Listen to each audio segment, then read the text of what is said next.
stand back there anyway. Stand. So,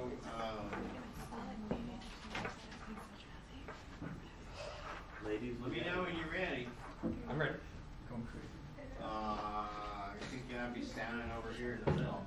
Oh, okay. Don't you? Slide chill. Well, Can I migrate over there? Yes.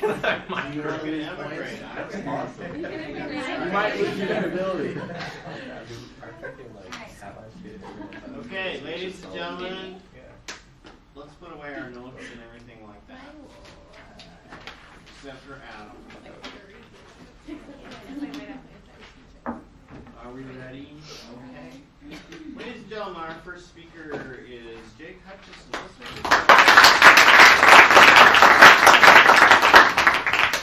All right. So I'm going to start off by asking you, of all the stray pets you might see in your neighborhood or in a city just wandering around, by a show of hands, the ones that I name, which do you see most often? Say like hamsters, nobody, of course. Dogs, okay, a few. How about cats? A few more. Kind of looks like cats have it. Well, I'm here to talk about the potential licensing of cats.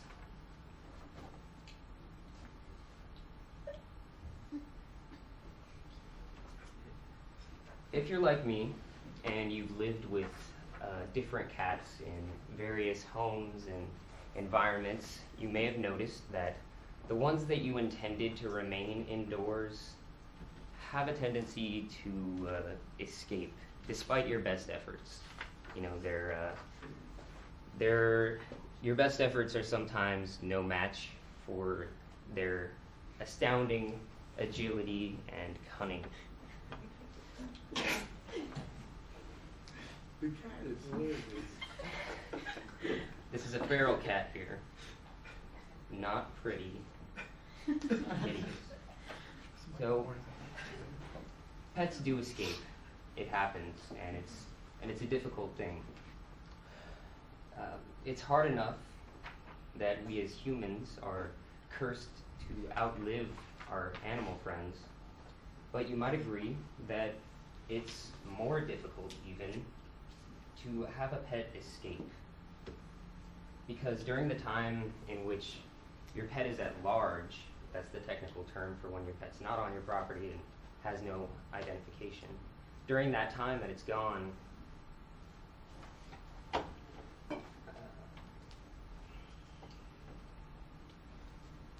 you are cursed with the pain of cat licensing, sorry. That's what it actually looks like. You're cursed when it's gone with the pain of not knowing that your pet is safe. By the implementation of mandatory cat licensing, dog licensing is already mandatory. By this implementation, you could at least, when your cat escapes, rest assured that you've done everything within your power to ensure the well-being of your cat. So I'm here to illustrate to you just how amending state statutes that enforce the licensing of dogs can and must apply inasmuch to cats in order to better benefit you, your cat, and the rest of your community. So, as indicated in the book, Genes, Culture, and Human Evolution, A Synthesis, by Linda Stone, dogs and cats have served as human companions for thousands of years.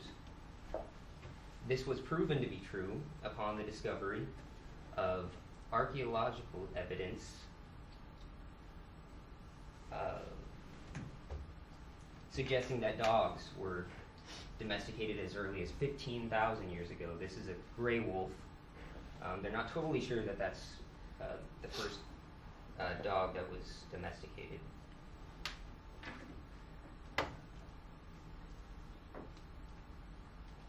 At a recent archaeological dig of a 9,500-year-old Neolithic site in Cyprus that's located in the Middle East near Lebanon, a cat was found buried with a human.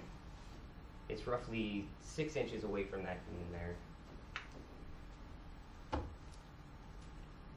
Also found at that site was an even more ancient cat figurine. This seems to demonstrate that domestic cats are roughly as ancient as domesticated sheep and wheat. And so, both dogs and cats have been with us since the beginnings of agriculture, aiding us in protecting ourselves, protecting our crops, and protecting our livestock. And I should also mention protecting our emotional health, as you all probably well know.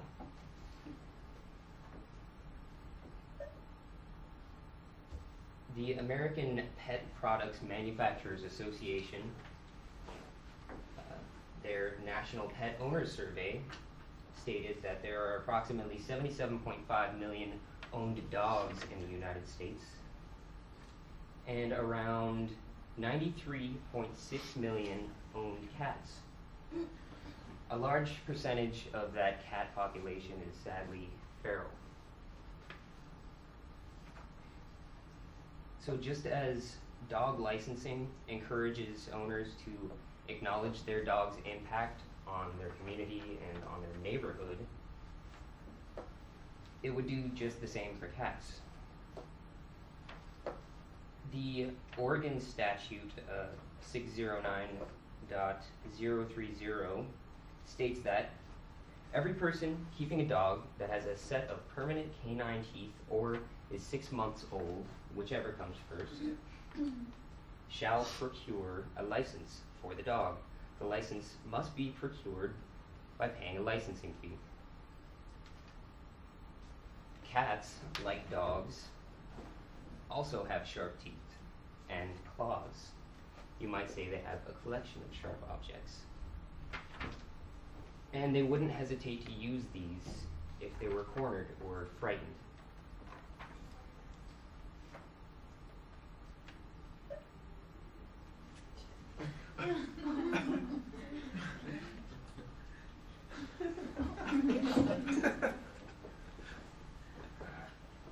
As for the licensing fees, which vary from county to county in Oregon at least, all funds derived under this Oregon statute shall be turned over to the county treasurer, who will keep them in a fund known as the Dog License Fund, to be expended and provided for by law.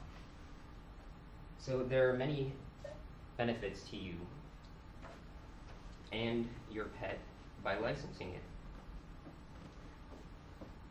For example, when local animal control finds your pet, your licensed pet, it will be pretty quickly reunited with you, as opposed to an unlicensed pet, which would most likely be ushered to the adoption program or euthanized. The first time that your licensed pet is found, chances are you won't pay a fine for it because you've got your warning. When found, your licensed pet will be cared for at the animal shelter much longer, for a much longer time prior to being put up for adoption. So if for some reason they can't locate you for an extended period of time, then it will eventually be adopted. License fees support the sheltering and care of thousands of animals each year and help adopt thousands more homeless pets to new families every year. Other services funded by pet licenses are spay and neuter programs and community education outreach programs. So, the licensing of cats, as with any animal, is just one more way that each of us can ensure the well-being of a species, not excluding dogs, that does so much to improve our quality of lives. So I've talked to you about the role pets have played in human lives through history, and about how the licensing of dogs is just the beginning of possibly humanely tagging and documenting other prominent species that live in our neighborhoods and cities, and how licensing animals benefits our communities. Some say that the fines and fees associated with licensing would deter a compassionate person who would otherwise take in a stray animal from doing so. And I would have to say that I would disagree, as I once found a little Australian Shepherd puppy. It was some years back. Looked something like that. It was raining, it was muddy out, and there was nobody around in this neighborhood. I looked around, and I picked up the dog, and I knocked on doors. Nobody claimed the dog. I went home, took it to the Humane Society the next day, and they actually called the police, and I had to talk to them and explain to the officer the circumstances under which I procured the dog. And he said, okay, well, your story checks out. You know, we talked with the neighbors that he spoke to, and the lady actually said she saw you take her dog. He had a description of me and everything. She didn't tell me not to take her dog. So,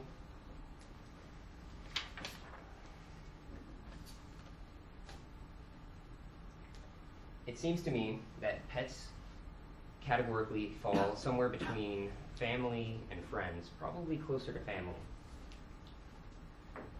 So if you're a cat owner or a pet owner, if you find yourself hesitant to embrace licensing from fear of fines and fees, then you should probably ask yourself, exactly how much are your loved ones worth to you?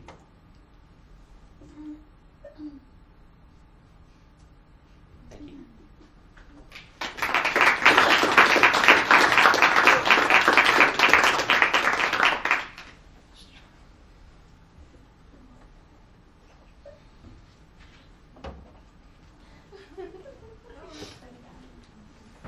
Can you put up a picture of the dog that didn't come up? Yes, no. Sure. I thought it was a blue. Lucy caught that. Scroll down home.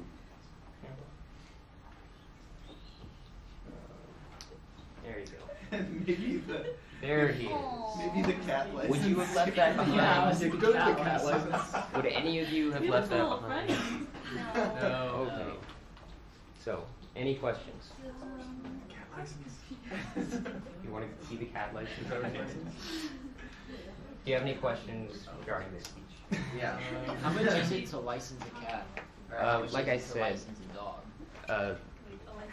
It varies from county to county, not even just from state to state, but from different Yeah. counties within the state. So I would have to name off thousands different prices. Ranges in Oregon anywhere from $5, no, it's no less than $3, no more than $25. Okay. It's not bad. I was thinking Any it was others? okay. More questions? Like, I had no clue that there was no licensing for cats. Like, Yeah. so is there like awareness on this issue? Like, is this like important to some people? There's some awareness on the issue. There are certain animal outreach groups like the National Pet Alliance. They're aware of the issue, and you know, they encourage people. Well, they encourage animal control to promote the option, but so far, you know, it's really up to the people to advertise the need for such a thing. This is what it comes down to is people are, you know, owning these cats or whatever, and they run away, or if they lose them, it's harder for them to find Yeah. their pet. Yeah. If they're not licensed. Yeah, because without the license, it isn't given the identification tag Yeah. that's on the collar. So they'd either have to be like either chipped or have like tags on them. Exactly. Yeah, and the chip's not mandatory as long as the animal's information is entered into the system and they wear the tag when they're not in your possession, basically. So if you're at home, the animal doesn't have to wear the tag. But if it gets out. Yeah, if it gets out, then you're in trouble. So it's best to keep it on at all times. Rachel. So we found a dog yesterday that's kind of been wandering the neighborhood for months, I'd say, and we finally just called the I guess animal people. Right. I forget what they're called, but to come pick up the dog, and it didn't have any identification on it. It was a real friendly dog, but it didn't have any tags on it or anything. So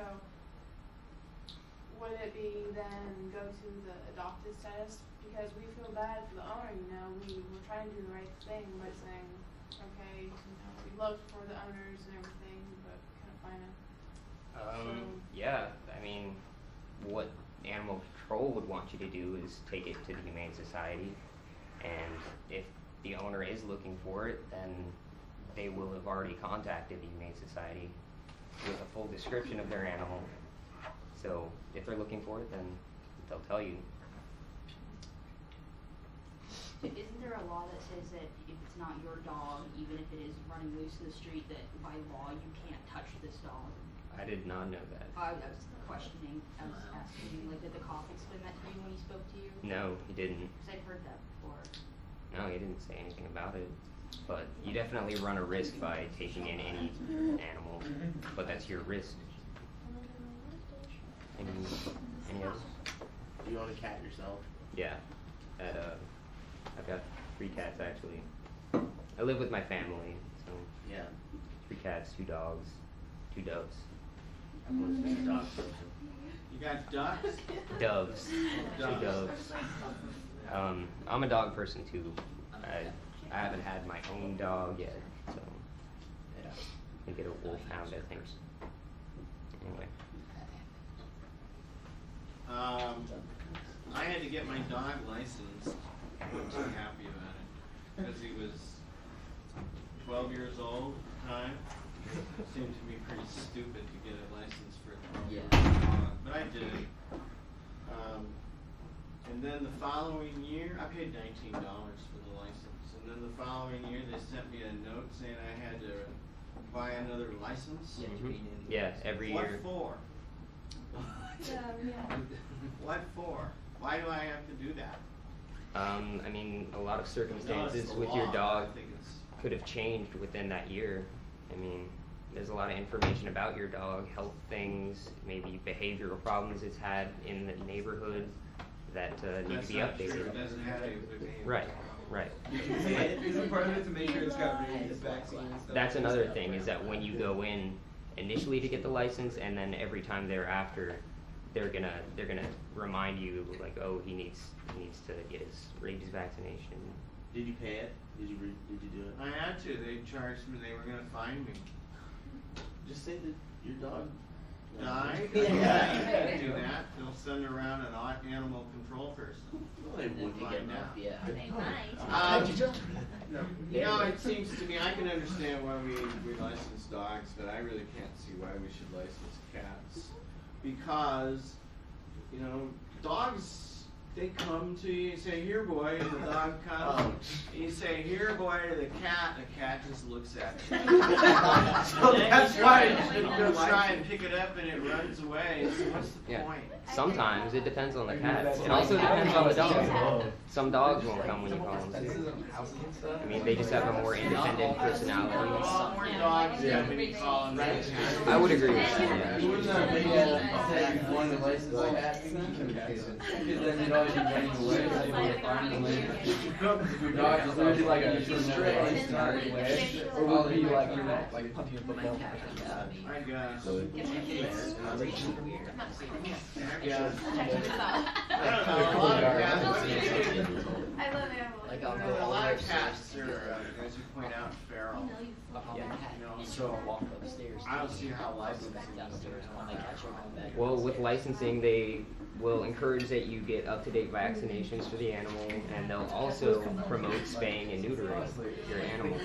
Well, everybody should do that. They should, but when do they get reminded, other than when they go in? My father, when we went hunting, used to shoot cats. Population control. Yeah, he did. And Wow. he says feral cats get great big. Yeah. Right? They're pretty nasty animals. So, Yeah, they are. And so, and he said, well, they kill pheasants and quails, and they get into the eggs and stuff like that. So you just shoot. Yeah, that's one of the really inhumane options or methods that people have taken to it's the eliminate. American way. There are other ways. There's trapping programs You for don't like feral it. cats where they spay them and vaccinate them and then re-release them. So, but they can't reproduce anymore once they're spayed. So. Wait, You Yeah, can- but so like, okay, so say like my cat, I have like 15 say I own a cat and it runs away, and I call like, animal control. Will they look for it? Like they would look, does animal control pick up stray cats? Like, do they look for them? Yeah, that's one thing they do, like dog catchers. I mean, they're sent out by animal control. They pick up cats the same way. So if your cat's out and My about, observation is like most people just think they're an outside cat if they're outside, because they're yeah, cats can pick and choose, and they're always just like, oh, I either want to be inside or out. yeah. So Well, it's like, how do you differentiate the two? at this No. point, they probably wouldn't. They probably wouldn't grab one with the collar, but they might go and look at it and then look up its ID number and Yeah. see if it's at large. Because that's